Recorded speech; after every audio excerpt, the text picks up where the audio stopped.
All right, I got to do it. I see it all the time. I see people say you can get similar muscle growth with heavy versus light weights. And I know there's studies on it. In fact, I'm going to go through a lot of these studies and I want to share my opinions, my alternative interpretations, because whenever I see this, in my opinion, it feels like I'm being gaslit a little bit when somebody tells me heavyweight builds similar muscle than lightweight. And I'm going to explain why I think that is. I'm going to point to some studies, but there's four things. See, a lot of information is shared on one page these days, and they count on it. If they want you, if people want to believe one thing, that's what the one page shows. Whenever I dig into the details, I just don't believe it. And so this is not. I'm just sharing my own interpretations because I have an alternative interpretation, unique opinions, and I talk about this stuff a lot. So I'm gonna share exactly why I think that's very misleading. I think to say heavyweight builds the same or similar, the semantics are ridiculous, but I think it's misleading, and I'm going to show you why. There's four things they're not going to tell you. They're not going to tell you that it takes significantly more reps of that lighter weight to get in the same ballpark of what their study shows to have similar with heavyweight. They're comparing sometimes 5 to 10 reps to 30 to 40 total reps. So I'm going to dig into that. They don't tell you the results are always going to be specific to the participant type. That's a big one. I'm going to show you why. Because if you're not in the participant group, I personally have a hard time having that evidence relate to me. It doesn't relate to me, and I'll expand on that. The third thing they're not going to tell you openly. It's not just going to be out there so you know about it. That's where I'm would like to shine some light on. The third one, the results are specific to the exercises used. So some of the studies, they'll just use a leg extension or a bicep curl, or how exercises are chosen, and then the study how it's built. That's what I look at personally, because I'm never going to use low rep heavy sets on a leg extension. And I've talked about that many times where it's squats, it's bench press, it's compound lifts, not isolated. And I personally don't think it should be on machines. So a lot of things, results that don't fit my personal beliefs don't persuade me, is what I'm getting at. The fourth thing they're not going to tell you is the results are specific to the timeline of the study. A lot of the studies, I'll show it to you. It's from 6 to 18 weeks, but a lot of them are 8 and 10 weeks, 12 weeks. So again, in my opinion, I don't think that's long enough, and I'm not blaming or saying the studies are bad. It's just hard to get a longer time. These are hard things to, I think, in my opinion, it's hard to put it in an experimental design long enough or longer than 8 to 12 weeks. So that's another hard stop for me is if it's at 10 weeks, how do I know the results are the same at 24 weeks, at 52 weeks? Because I'm not training for just 10 weeks. I've been training for 30 years. So I want to know, what about year 5? What about year 7? And do the results change? That's a big hard stop for me. So people say, yeah, there's a ton of studies that talk about all that. I'm glad you brought it up. I put a spreadsheet together. These are 23 studies that look at the relationship between heavy and lighter reps. And I've got the title, I've got the publication, the year it was published, citation, okay? And I'm gonna start at the number of participants, because the first thing I personally wanna know is, who did they do this study on? And does it relate to me? So this is something I think you'll find interesting. There's 23 up here, right? 23. 2, 3, 4, 5, 6, 7, 8, 9, 10, 11, 12, 13, 14, 15. All right. 15 of the 23 articles. And what I did is I went on an AI app and I said pull, and I told it to pull all this and put it in a column for me so we could look at it. Um, but 15 of these 23 include untrained men or women or both. Now, that to me is, it's hard for me to get past that, because I'm thinking of untrained people I know. And I know that training, because you'll read they train to failure or near failure.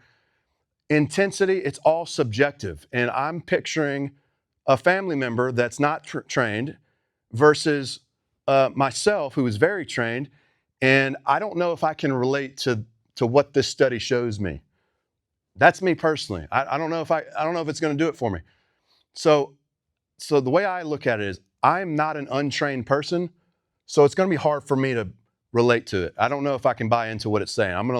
And I'm not saying one or the other. I'm saying it's still going to be a question mark for me. This doesn't move the needle for me at all. That's how I interpret it personally.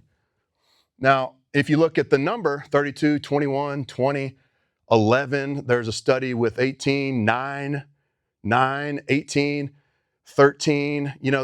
Some of those are just, again, for me, that's too low. It's not enough. It's not enough people to really get a good picture, or at least a fair picture, to make any definitive decision for me.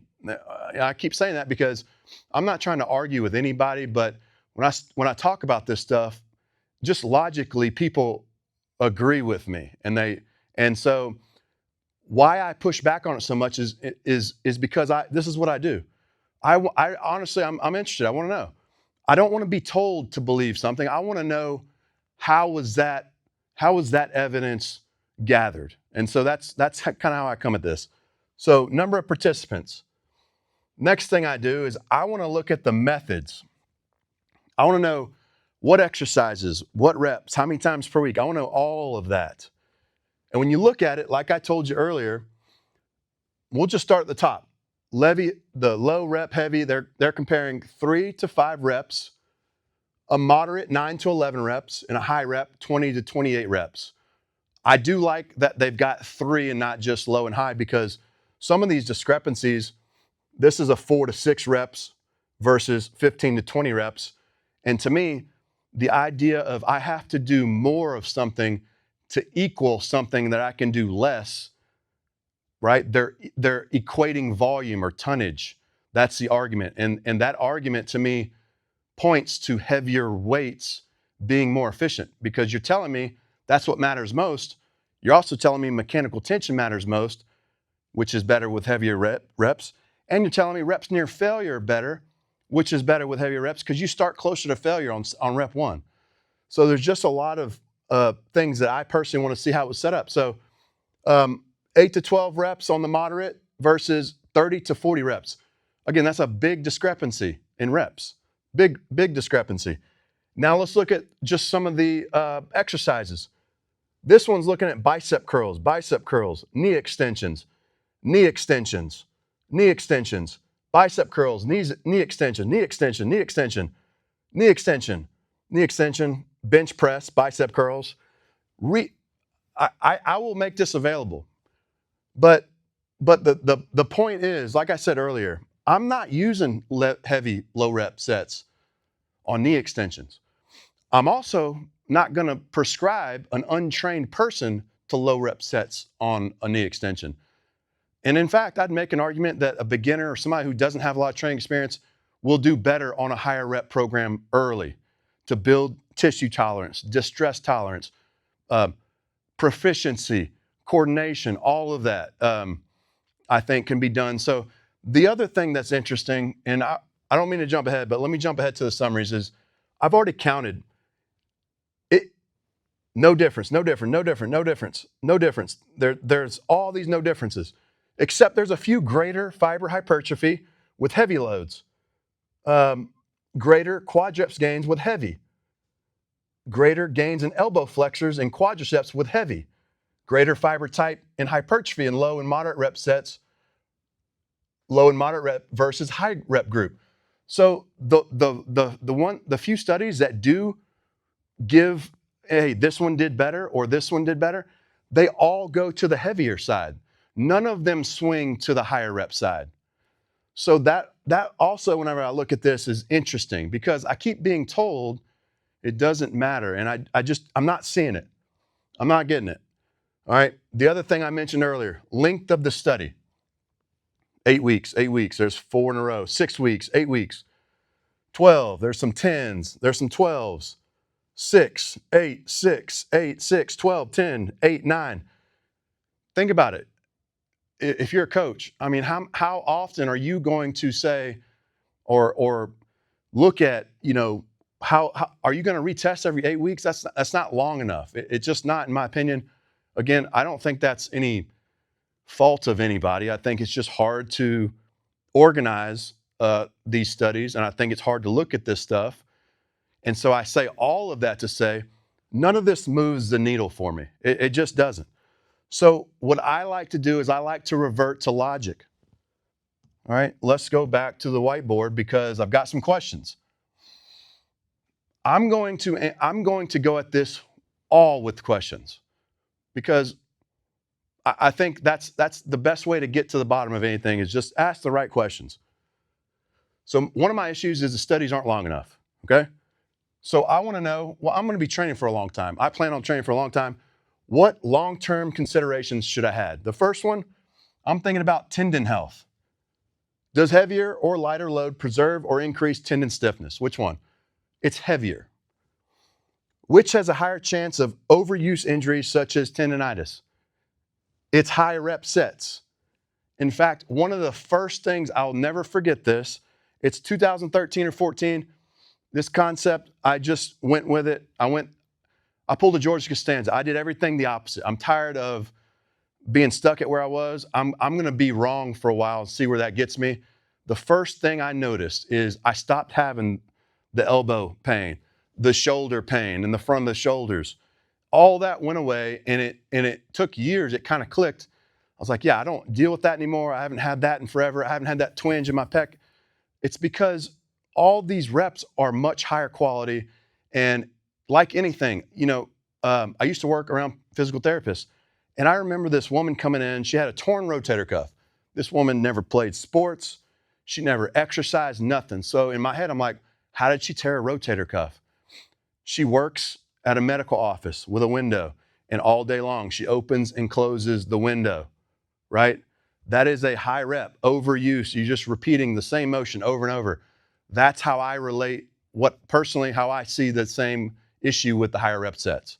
So yeah, you can maybe attain in that time frame with those exercises, you can attain similar growth, but long term, what's the cost? That's the question. All right, let's look at strength. I don't know anybody who says, I want to go to the gym, but I don't want to get stronger. I don't hear that. I don't know if that exists. I can maybe meet you in the middle and say you want to be safe, and I understand that.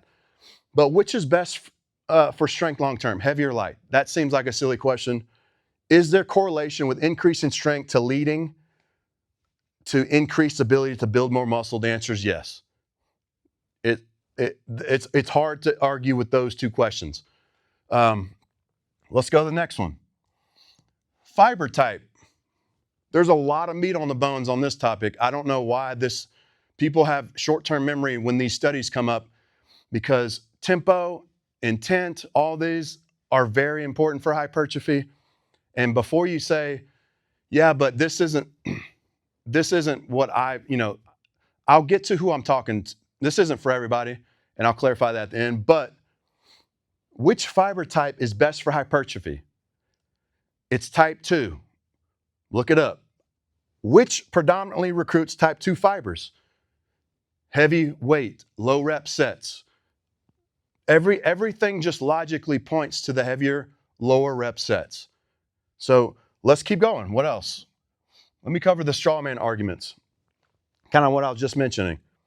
I'm not saying low reps are for everybody. In fact, I'll phrase it like this. If this sounds like it's for you, then it is. And if it sounds like it isn't for you, then it's not. And what I mean by that is if your goals, so I would say maybe even less than 20%, maybe just 10% or less of people actually care enough about hypertrophy to really get into some of this stuff I'm talking about. And so if that's not you, I'm not saying anybody should train any way or not, but I'm definitely not saying everybody should train this way. I'm also not saying to literally not use any high rep sets. Personally, my high rep sets are on single joint exercises, bicep curls, lateral raises, leg extensions, leg curls. That's where I do it. I've got some other videos on that topic. In fact, I'll link all videos related to this topic that I'm talking about. I'll link them below so you can look at them. Some of them are in video format, some of them might be in text, but regardless, I'll link it below. But at the end of the day, the last thing I'll say, at the end of the day, these are my opinions. These are my interpretations. Nobody has to agree with me. I don't really share things and thinking, oh, I hope everybody agrees.